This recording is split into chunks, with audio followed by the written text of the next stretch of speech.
comment les médias vous manipulent. Ça va être le sujet qu'on va aborder aujourd'hui. On va parler de quelque chose qui s'appelle le biais de négativité. Donc c'est un biais cognitif. Donc premièrement, qu'est-ce qu'un biais cognitif?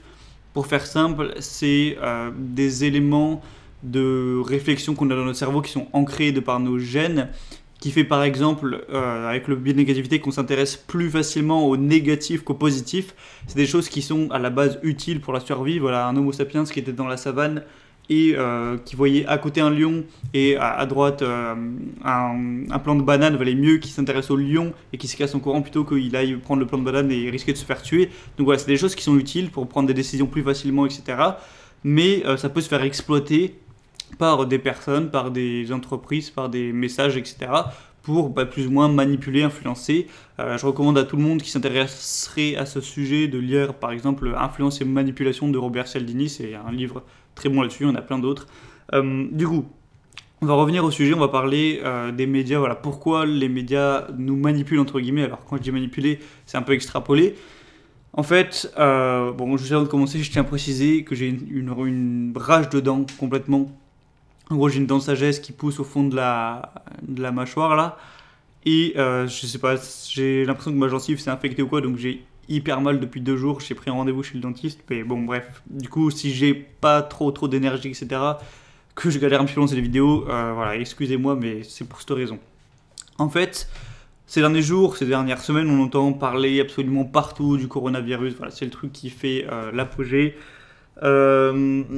Moi, j'en ai un peu rien à foutre en vrai du coronavirus. Il faut savoir que quand on est jeune, donc on a entre 20 et 30 ans, il me semble qu'il y a 0,1% de chance d'en mourir si on l'attrape, ou ouais, 1% de chance de mourir, ou même peut-être plus, mais bon, en gros, il y a peu de chances de mourir quand on est jeune. J'ai plus de chances en gros de mourir d'un accident de voiture que du coronavirus, donc j'ai pas de raison d'apporter plus d'importance au coronavirus que je n'en apporte à faire un accident de voiture.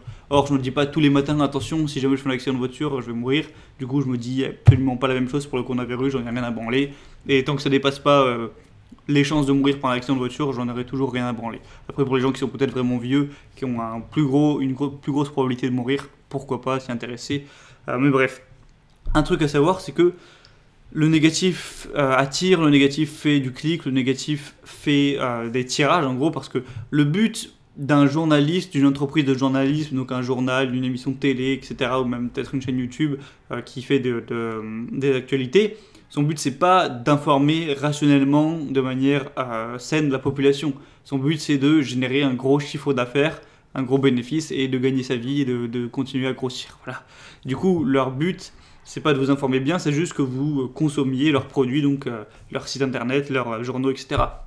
Et du coup, ils vont faire tout ce qui est en leur pouvoir pour arriver à cet objectif, c'est-à-dire faire des ventes.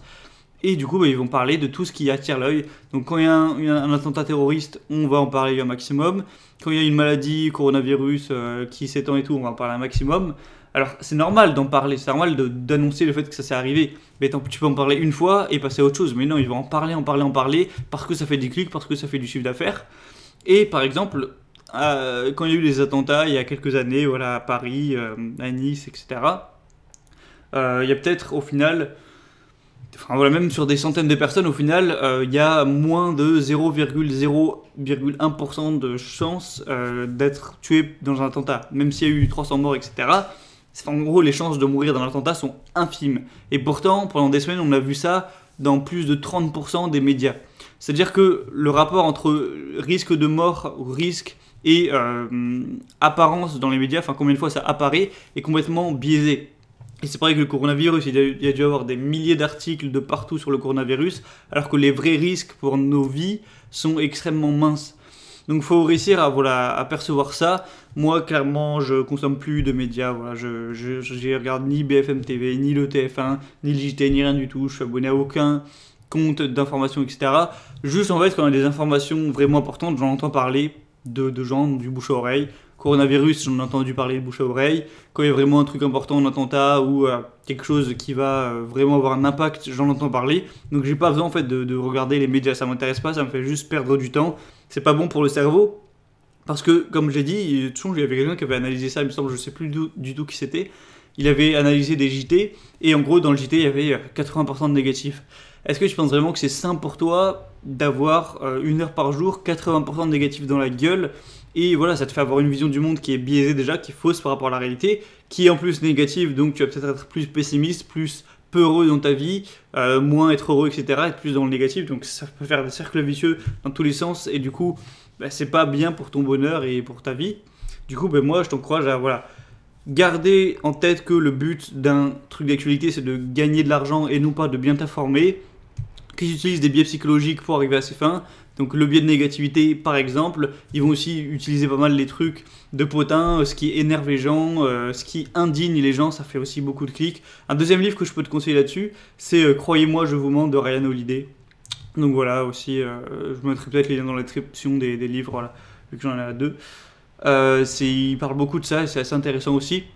Donc voilà, fais gaffe à ça, prends ça en compte, éloigne-toi des médias, voilà, sois informé des trucs importants, mais arrête de passer trop de temps devant parce que c'est néfaste, je pense, pour ton cerveau, pour ta vision du monde. Enfin, après, voilà, tu fais ce que tu veux. Et du coup, voilà, c'est une vidéo pour parler un petit peu du biais de négativité. C'est important que les gens connaissent ce biais parce qu'il est utilisé très facilement. Et voilà, faut y prendre garde.